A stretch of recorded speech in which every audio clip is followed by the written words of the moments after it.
All right, we're sitting here today and we've got Southeastern Pond Management, one of our new partners, coming in, and we've got 4 or 5 ponds that they manage for us down here in Calera, and as well as Sandwood down in Selma. And we are going to take a look at some weed identification today. That's going to be our main topic. Looks like Michael's just shown up, so we're going to get out and he's going to introduce us to some weeds. We got some problems?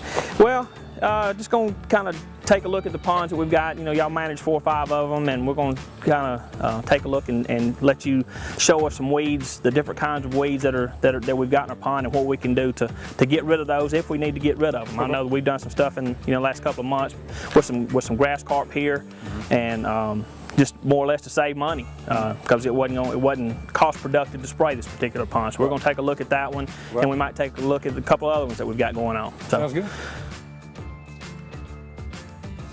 The first thing you want to do is identify the problem species. If you're going to try to sit back away from your pond and try to look at it above the water, you're not going to be able to really identify what it is. You have to get down in there and pick it up. This is a naiad.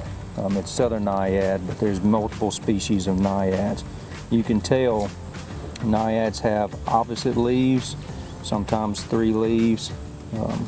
They're little small leaves, almost the same diameter as the stem itself. They'll come topped out too. They'll get to a point where they reach the surface and you'll have a mat of naiad that's growing. Usually these stick close to the margins of your pond. If you have a shallow pond that is under 6 foot and a water clarity where it gets all the way to the bottom, you could have the whole pond of naiads. And those are the type that will suck up the fertilization in a pond. And that's what we had in this pond. This pond is kind of a weird configuration. Our main pond, this pond came from that dam leaking. So what we did, we came in and dug 4 or 5 foot of clay to put on that pond, and it didn't stop it. So it's still leaking a little bit, and that's what he's talking about.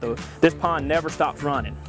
You can see it, the spillway over here, it comes out and then goes out the spillway, and that's what the naiad came in, and it's basically covered this whole pond. Right. And that's why we came in and said, let's put the grass carp in this particular pond and see what that does before we start spraying herbicide, because it's literally, you can't see it from here, but it has literally covered the whole floor of this pond right here. Grass carp are one of the best ways to control aquatic weeds if it's a species of weeds that they prefer. Mm-hmm. They are extremely cheap compared to herbicides.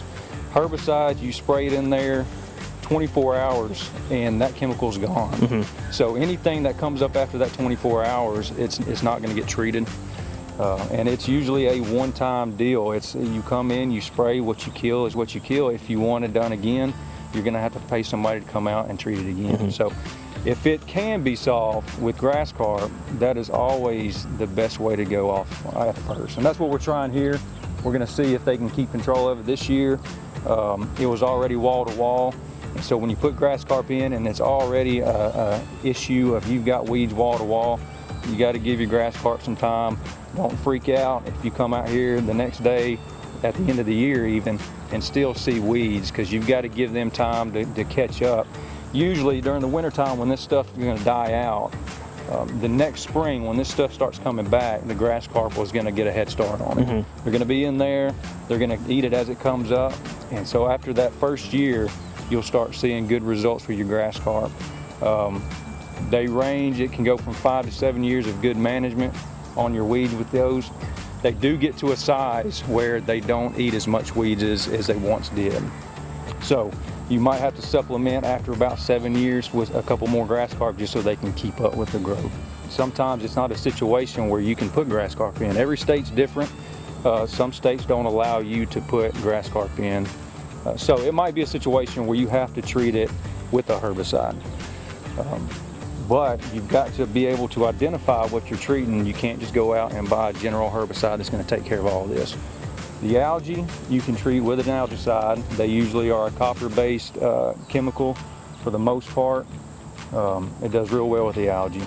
The stuff underneath the water, the submerged plants, that's usually a diquat or some other type form of chemical. So you can treat algae with with diquat, but you can't treat the submerged naiad with copper. It's just not going to work. So if it gets to a point where you see that you don't have a situation where you can get grass carp, you can call a Southeastern Pond branch and they can come out. We can come out and identify it, pick out the right chemical for treating that specific species, and apply it for you, and or we can sell you some and show you how to do it yourself. If it's something that you're going to have to deal with time and time again, we can teach you how to properly use it. But the basis is find out what you've got. Don't just assume it's a plant that I can treat with this chemical I bought at the local hardware store. Absolutely.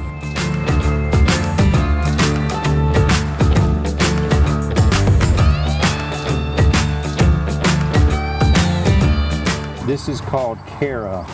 It's actually an algae, and you can recognize it because it stinks.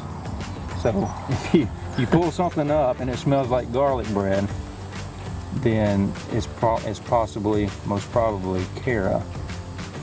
It's got a little different look, but it looks very similar to a lot of the stuff you're going to pull up underwater, but if you treat it the same as you treat the naiad, you're not going to get any results, or very little results. Because it is an algae, you treat it with a copper-based chemical. We usually use a chelated copper just because it's a safer product, but that's what it reacts well. The problem with Cara is just like the naiad, it tends to absorb every bit of nutrients you might have in that pond, and it will spread from one end to the other until you have just a dense carpet of Cara on the bottom. Late in the season, this stuff will calcify, and it makes it extremely tough to treat, almost impossible unless you're using very high rates of chemical. And so it's something you definitely want to jump on early while it's not spread all the way across. Luckily, grass carp will eat it. They do like this stuff, so they can control it if you can get some grass carp. okay. But it is something that is extremely hard to fish. It sneaks up on you because one day it might just be around the sides, but the next day it'll be all the way across. Yeah. It grows that fast. And so definitely need to get on that kind of stuff early, and that's the reason you want to pull up this stuff and identify it, Yeah. or have somebody come out and identify it.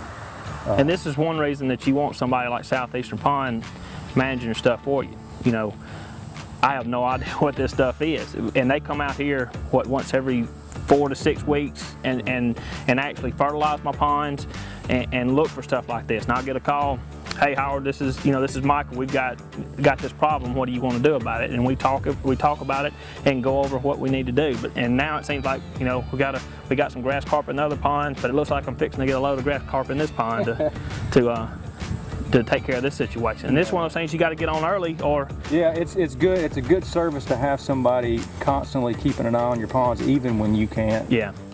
And so, being in the business of managing people's ponds, we can come by and fertilize your pond, and while we're there fertilizing your ponds, we can keep an eye on this stuff for you, because everybody's busy and they can't always get out to their ponds every couple of weeks. They might get out to there once, twice a summer in some cases.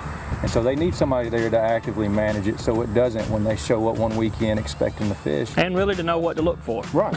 Yeah. Just having a basic knowledge that you can come out and say, that's this, we can get on it, and it's taken care of. Yep. Not having to search around on the internet to see what you can find. Yeah. So Absolutely.